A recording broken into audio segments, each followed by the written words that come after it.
Welcome to the Art of Succession podcast with Barrett Young.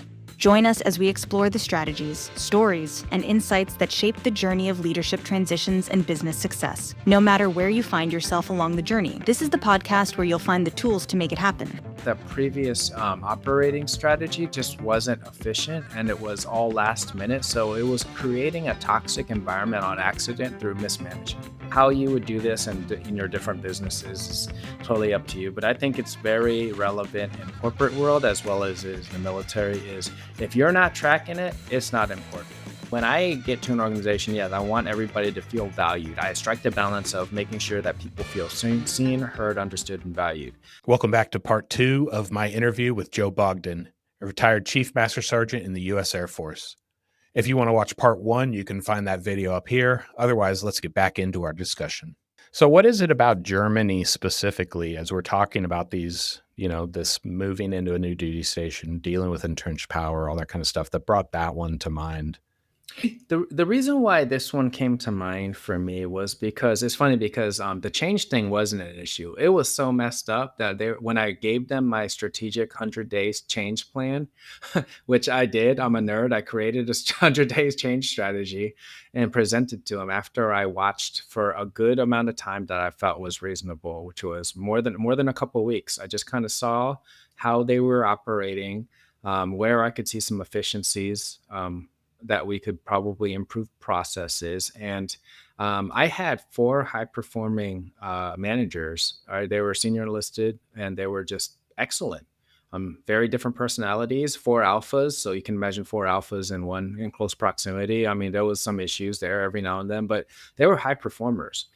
They wanted to get after it. And they were working ridiculous, equivalent to the hours that we worked in Korea with significantly less work. And when I kind of said, I was like, I have 4 horsemen here all running in different directions. You know what I mean? And it's the reason why we're so disorganized here. So I actually came up with this plan. I said, hey, and I went to the full unfreeze with them. And I remember one of my guys just said, hey, Chief, I don't care what you have in that plan. I'm for it because it can't be worse than what we're doing right now. Nice. I got one. I got one. Sweet. Yeah. They were like, change anything. You know what I mean? So, but in reality, I think that the previous operating strategy just wasn't efficient and it was all last minute. So it was creating a toxic environment on accident through mismanagement. So in that situation, the personnel issues still happen. We still had HR issues because, but we were able to gain efficiencies in that through me selling them on the plan, asking them, hey, just trust me. Let's do this for 90 days and see if you get more time back. And with the time you get back, don't fill it up with more administrivia. I want you to spend that time with your troops. Get out there and go see your people. But I promise you, right now, you don't have time to go see your people. You have no idea what's going on. So you can't be there to prevent things. You don't know what's going on. It all becomes reactive around here. But we're going to set some aggressive timelines on all the things that we have to do. And with that aggressive timeline, you're going to have more time back. I promise you. And they went for it, at least initially. So, what's that look like? They're already working hard and you're going to come in and tell them for the next 90 days, you're going to work even harder. So how are you setting up guideposts or just like checkpoints and saying, this is how I know it's improving. And we're not just killing ourselves for another 90 days to find out the next 90 days we need to do it again. Yeah. So what I did was through straight data, right? I'm watching them and I'm seeing why they're having so much struggles. One of the things that I saw that was happening was that they were getting deadlines too late. Like something was due in 2 days. Right? When they should have got it a lot earlier because earlier down the line, the task didn't get to them fast enough. Right. And then there was stuff that we already know is going to be due. It's a cyclical thing. It's HR. You know what I mean? You have a 1-year cycle of when performance evaluations are due. When talent is looked at. All of these things in a year. It doesn't change. Maybe the day of the month might change, but it's due. We all know when taxes are due, right? You would be surprised. People are surprised by it every year. It's Right, April right, again. Oh yeah. right. It's just wild. Like, okay, like why is this always so how about this is that we actually have a process in which you already know the dates well advanced. And also you have to turn in your products well in advance because we have such a high volume when we have 600 people. Could you imagine 600 performance evaluations you have to funnel through? So we created processes and aggressive timelines. And when they saw it and I came out with a well thought out plan, I'm not saying that they weren't like skeptical, but when they looked at it, they're like, this is something, at least there's some structure here. And as it moved on, they started noticing they were getting time back. So it was like you have to not only show the long plan of the 90 days, but you can't be looking at a 90-day thing in lag time, right? You have to be like, okay, well, these are the quick wins we're going to have along those 90 days where you're going to see some of the benefits of this. And then if it's not working somewhere, we're going to use an agile method to make some iterations throughout the process. But doing all of those things in concert with one another, I will tell you, one of my leaders came to me and just said, Chief, I was super skeptical, but I actually have a lot more time on my hands now. He said the word aggressive timeline scared me at the beginning, but I have way more time on my hands. Now, how do you, as the senior, going through your managers, get that word down to the ones that are below them that are actually the ones delaying it? Or do you wait on your managers to do it? Because you've got to unfreeze that lower level too. There's not a problem for them. They're getting their stuff done. It's late, but they're not working the hours that manager level is. And so they're in their minds, there's no problem here. I'm not working 80-hour weeks. They are. Right, right. So part of that is just first having the communication, setting the expectation. I think a lot of the times a conversation doesn't happen early because you're just trying to stay above water, right? So you're not having development conversations, and you're probably not having a lot of expectation conversations when you're literally just trying to tread water. So having investing on the front end and explaining to them this is our way.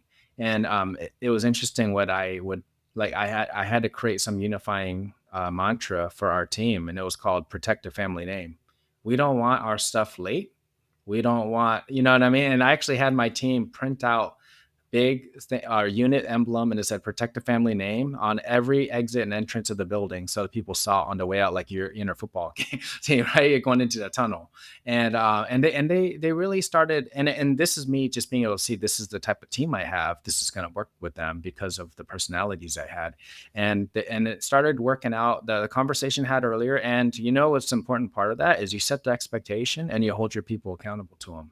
If they don't meet the expectation, you have a follow-on conversation, and after that you start documenting performance, and it may impact their career if they can't cut mustard for the team.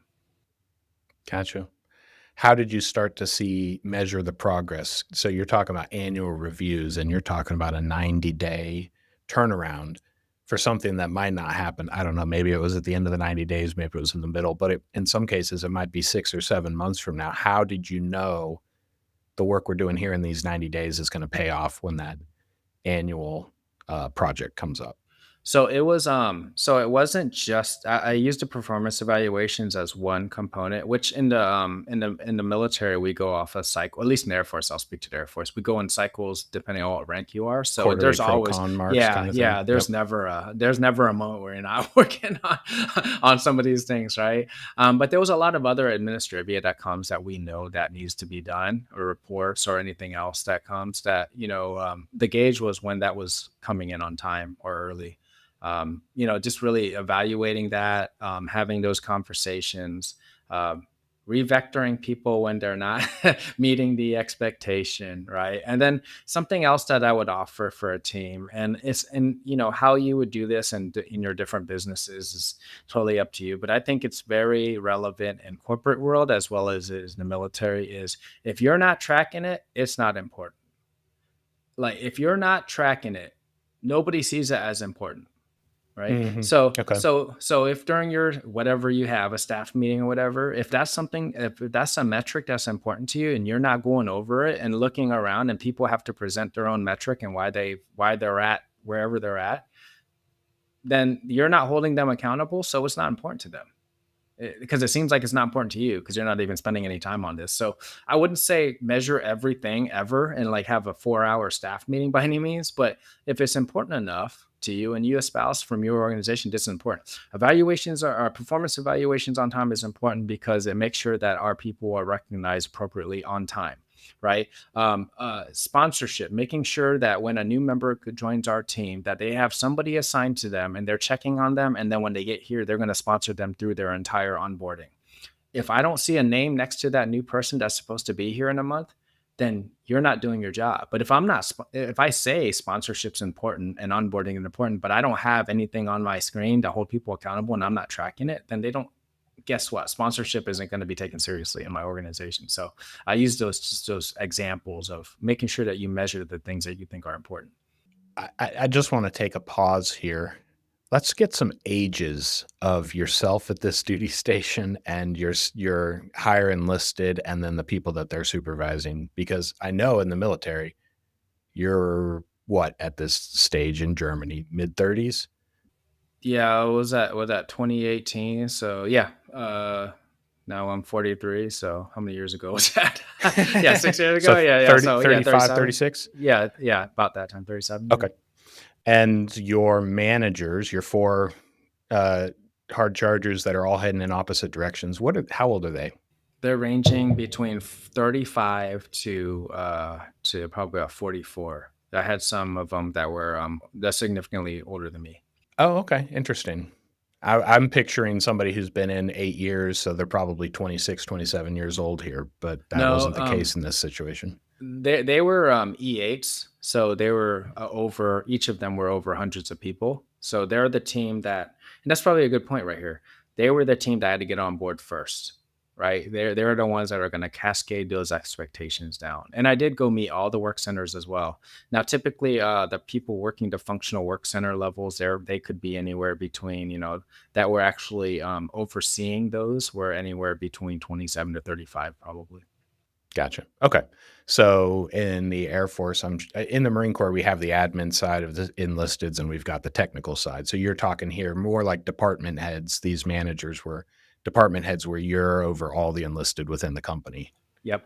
Mm-hmm. Gotcha. Absolutely. Okay.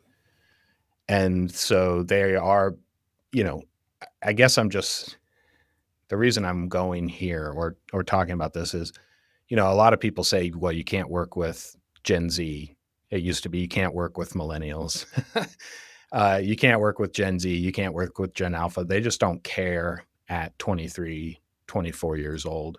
And you and I both know we've seen that's not true because some of the most amazing young men and women that we've ever seen are that age and doing amazing things and held to a standard and living up to that standard. Talk about that for a second, just from an HR position. Like we did joke, you give them too much time on their hands and they get into trouble, but talk about holding them to a standard and then seeing them live up to that and just surpass your expectations. Yeah, man, there's a couple things I want to share about this. One, I would say that there's such a weird, like, I don't know if people just forget when they were younger. Like, I know I was an idiot when I was 22. Like, I mean, I was like, yeah, I'm just glad social media wasn't a thing. I wasn't projecting everything out there, but I was like, yeah, I was like, I know I was a dummy. Like, but at the same time, I had quite a bit of responsibility because I was early on in my military career. But I don't think that like even entitlement. I'm not saying that the okay, we can get into a full Gen Z conversation here, but I don't think that entitlement is exclusive to Gen Z, right? I've seen some older teammates that are just completely entitled to whatever, right? So I think it's a cultural thing, right? A lot of other things kind of run in and cause that issue, but yeah, young the Gen Z team, Okay, let me go with this. When you're you talked We're about going to get canceled here. yeah, I know, Joe's I know, afraid. I know. No, there's just so many things I want to talk about on this, and I'm just trying to like make this into a place where it makes all sense, right? It's not just word stream of thought here, but but when you had talked about like the amazing things that our young folks do, I will tell you that the noble cause of serving. I've seen some wild things. I've seen 18 or 19-year-old and a 22-year-old. They're probably at E3, E4, right? Um, I've seen them towing a giant aircraft. And while they were towing the aircraft, clip the wing while bringing it into the hangar, causing millions of dollars of damage. And this is where I'm going with this. People are like, I can't believe they did that. This is insane. I'm like, I can't believe that that's the only time they've ever done that. They've probably done that. They've probably brought that aircraft in 1,000 times. That kid's equivalent on the outside world, his biggest or her biggest concern right now is whether or not you want onions on your hamburger. Right? I mean, like that person's towing multi-million dollars worth of assets. They are doing calculations on aircraft to make sure they don't come down and kill people. Right? They are doing things like that. The level of responsibility that we're putting on some of these young service members is just astronomical. It's almost like just like inconceivable to somebody who hasn't experienced it like you and I, right? So to see those things, right? The leadership, the development, the responsibility, right? Now, do we not have issues with some entitlement with some of our Gen Z coming in? Yeah. We also had it with millennials, Yep. and we also had it with Generation X. It's the standard when you go, Right. you leave high school and you go into the military at Yeah. 18 years old. You've got some behavioral issues that are going to be corrected. Yeah, absolutely. Going all the way back to Vietnam, I guarantee it. Yes. We call it conforming to standards. That's right. Yeah. And Right. I mean, that's kind of where I'm going with this. You were in one duty station in South Korea where it was just like 16-hour days. And those 19, 22-year-olds, they're working those 16-hour days, probably complaining, but we always complain while we get the job done. We gripe while we work kind of thing. But then you flip them over to Germany and now they're sitting around not doing anything, getting into trouble and stuff like that. Yeah. You were never a drill sergeant, right? I was You never not, spent no. any time on the drill field. So they came to you already having gone through this conforming stage. This is who we are. This is what the Air Force stands for. But we have to remind them of that sometimes. And I think that that's part of our job as leadership is reminding them what the mission is, why the mission is bigger than their Monday through Friday, and hold them to that and call them to that. And they want to be called to that. And I think that that's why we see a lot of entitlement and complaining about them is we're not holding them to any kind of standard. We're just like, show up, get paid, leave, and do whatever you want. You don't even have to work that hard while you're here. We'll be happy with 80%, 70%, whatever the case might be. Talk a little bit about that, about holding them to the standard, reminding them of who they are as a leader. Yeah, I think, you talked about it a little bit, like we need to give them grace because I don't know how we forgot how dumb we were, when we were coming through and we think about things like, oh, we were never like that. I was like, maybe you weren't, maybe you were extra special, right? But this is not that far from the norm. But yeah, holding them accountable, giving them responsibility. I was actually reading Generation Z Unfiltered the other day. And it's a great book. And there was a point where the guy talked about how he texted. He was actually teaching it was a college course or something. I can't remember what it was. It was a professor, and they sent something. His student texted him, and he asked him something about who's going to do this, who's going to set up the lesson plan or whatever for the course, and the teacher sent back a text that said that I will do that. And if you look at where I and you are on most QWERTY keyboards or like on the cell phone, they're pretty close. He meant I, but he actually just put the letter U. So the student was like, I gotta do it. And then guess what the student did? He did it. He did it with his team. And then so when the teacher came in, he didn't even he never went back to that message, just made his lesson, what came in. And then they were all ready to teach. And he was like, what is happening right now? And by the way, they taught a very well thought out course.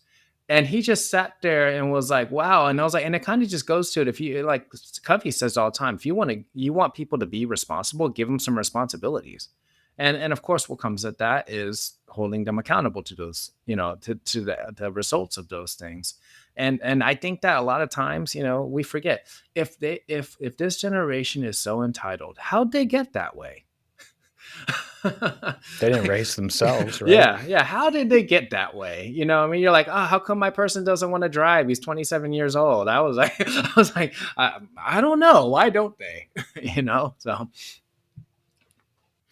All right. Wrap up Germany for us. I want to know, since you are going to be there just for 2 years, maybe you know that ahead of time. Sometimes you don't. Like you said, you got switched around 4 times in 4 years there at the end.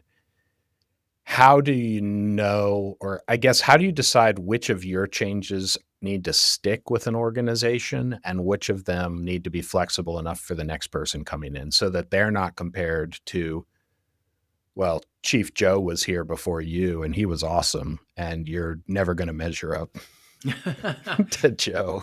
I'm sure that's never been said.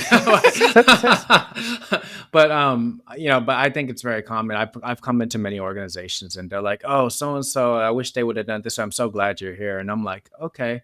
When I was younger, I was like, I probably took that as like, oh yeah, that's a little bit of an ego boost. And then as I'm older, I'm realized like, oh yeah, they probably said the same thing about me when I left. I mean, like, it was their turn to lead. They had to, they had different circumstances than me, but I would offer that you should consider what processes that you can put into place that are just going to make things effective, with whatever the mission or requirement is. And if you can do that, everything else should be fluid. Like, how do they approach these different things? Like, but when you can come to, I've always told people, if you can get a hold of the administrative burden in your organization, I mean, whether that's now utilizing AI to automate some of it, like, what I mean? If you can get a hold, because if you have a large organization, you have a lot of bureaucracy. I don't care if you, like, I mean, I have this saying, everybody hates bureaucracy except for the bureaucracy they create themselves. They love that bureaucracy, right? So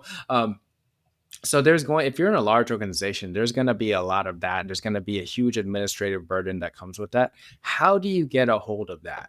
Right. And if your organization can get a hold of that by implementing processes, systems, and leveraging technology, you have this cool opportunity to actually lead because you're not just doing administrative work all day. So how do you get a hold of that? So I think that when I get to an organization, yes, I want everybody to feel valued. I strike the balance of making sure that people feel seen, heard, understood, and valued, from me individually as much as I can to my team. Right. I've heard this on your podcast. Yeah. It was the first I'd heard that acronym of shoved. Yeah, shoved. So go over that a little bit again. Shoved. Yeah. So people, no matter what, I don't care who you are. If you're a high performer, if you're not a high performer, humans, we want to be seen, heard, understood, and valued. Whenever I've had these employee relations issues, a lot of times the person wasn't seen, heard, understood, or valued, or a combination of a couple of them, right? I've had issues where I was literally, as the HR person or the leader in a unit, was the first person to actually listen to their perspective. They were already judged before, they even probably hit the ground for whatever reason, right? So I think just being able to do, and it's not hard. It doesn't cost a lot. It takes some time, but learning about people, hey, talking to them like human beings. It doesn't matter what level of leadership you're in. Finding out what their aspirations are. A lot of people in leadership seems like they try to project their aspirations or what their aspirations were onto their people and assume that you want to be like me one day, so this is how you do it. It's like, has anybody asked them if that's even what they're interested in? Right. So I think that doing those things, it's an important part of leadership, right? But going back to the other piece is, I think, creating processes, and this is business 101, right? If you're creating a business, you are trying to develop processes. to make sure you meet your business goals, right? So the more processes that are repeatable, sustainable, that you can create, the more effective your organization is going to be. And if you're going to leave a legacy, it should be walking out of a place with processes that they can tweak and make better, but they can operate from. And somebody says, "Man, Barrett, he's the one that listened to me. He made me feel like I was a person, like I was seen.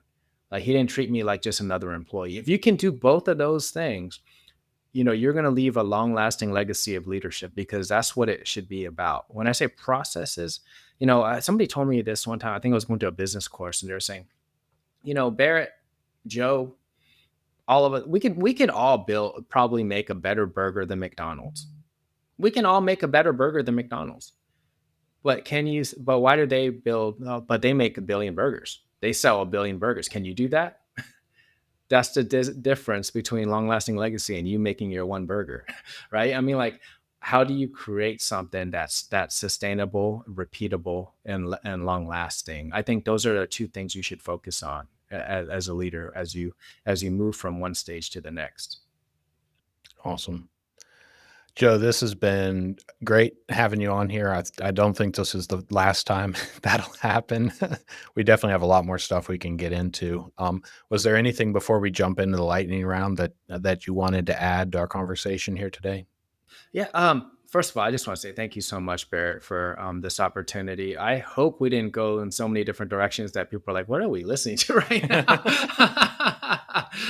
but I just wanted to say that whether you're an entrepreneur setting up a business, or you're a leader in your organization of whatever type it might be, just remember, you shouldn't be seeing competition so in a way that you feel like you're doing everything alone. I think seeing competition in a way that you can grow and work together and collaborate on things and create win-win environments, I think that's very important, that you should look at to incorporate into your strategy.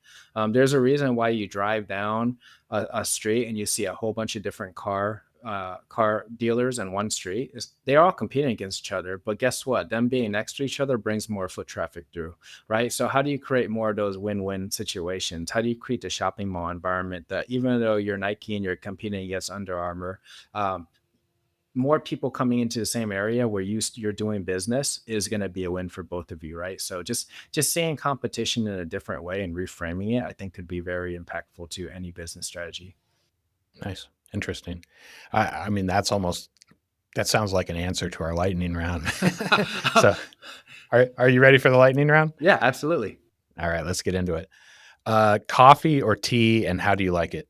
I like coffee, and generally I'll have some MCT oil in it. Otherwise, just black. Okay. Pie or cake, and do you have a specific kind? Oh man, I have to pick between these two. I am going to go with carrot cake. Love it. Oh, all right. Awesome. So this is the joke that I alluded to. What's a common belief among entrepreneurs that you would want to challenge? Yeah, it's the competition thing, and I guess I'll just say is, like, you don't have to do things on your own. So not just inside an organization, but also just in an industry.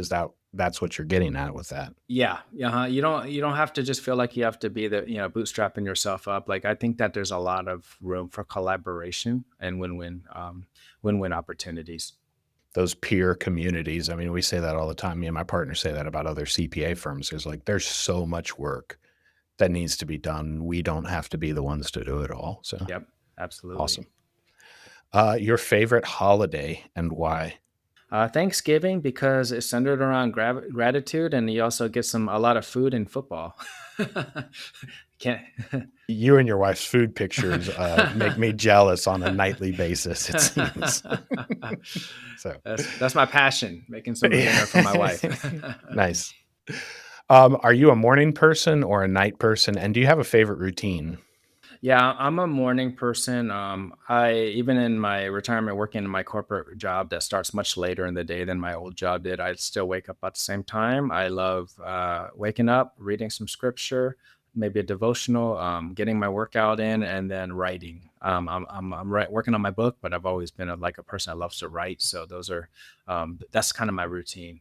Do you have do you have a publishing date for your book or I'm sh- draft or I'm shooting for potentially like April, May of next year. So, what is one thing, you've had multiple successors just going from duty station to duty station, but what's one thing that you want a successor to remember that steps into your shoes and like Joe was here? What's that one thing? is yeah, the people felt like he heard and understood and valued them, and he also set us up for success with some great processes. Where do you find creativity right now? Right now, I'm finding it in an odd place, but so I cut my own hair, and interestingly enough, when I'm cutting my own hair, I always have the best ideas. So I need to like find like whether it's writing or whatever. So I usually have to have something near me. It's a relaxing situation for me where I'm just kind of working on my fade, and then like the greatest ideas pop up, and I start writing that stuff down. Interesting. You peel off the layer of the old hair and it Yeah. allows the light bulb to Yeah, connect. So yep. Yeah. awesome. Last question. What do you have coming up in the next year that's got you really excited? I have a couple business opportunities. Transitioning out as a military member, I have a couple business opportunities that are coming up. I've discovered I'm not really the person that is the person who builds the business. It's just not my bag, but I am more like a 1099 employee that wants to latch on to other people. So there's a bunch of speaking engagements and a couple other opportunities that are coming up in this next year that I'm really, really excited about. Joe, I know one of the answers to this is going to be your podcast, but where can people find out more about you and hear more from you? Yeah, you could hit me up on LinkedIn, JY Bogdan. You should be able to find Joe Bogdan on there. I'll come up on LinkedIn, and you can also email me at jybogdan at waypointfront.com. Visit my website, waypointfront.com, and you'll get a whole bunch of free resources on development. I'm in the middle of a transformation right now on it. As I said, I'm kind of realizing that the business side isn't for me, but I do love to create content to help people grow. So I'm transforming the website a little bit, but that's a great place. And then my podcast, as you mentioned, is Waypoint Better Podcast. We believe that better has no finish line. So we talk about all things professional and personal improvement. Awesome. Thank you so much, Joe. It's been a pleasure. Appreciate it. Thank you so much, Barrett. It was a great honor. We have new episodes twice a month, interviewing business owners with their own succession stories. If you'd like to be a guest on our show, our link is down in the description. If you've enjoyed this episode, I ask that you please share it with others, and I want to thank you for watching The Art of Succession.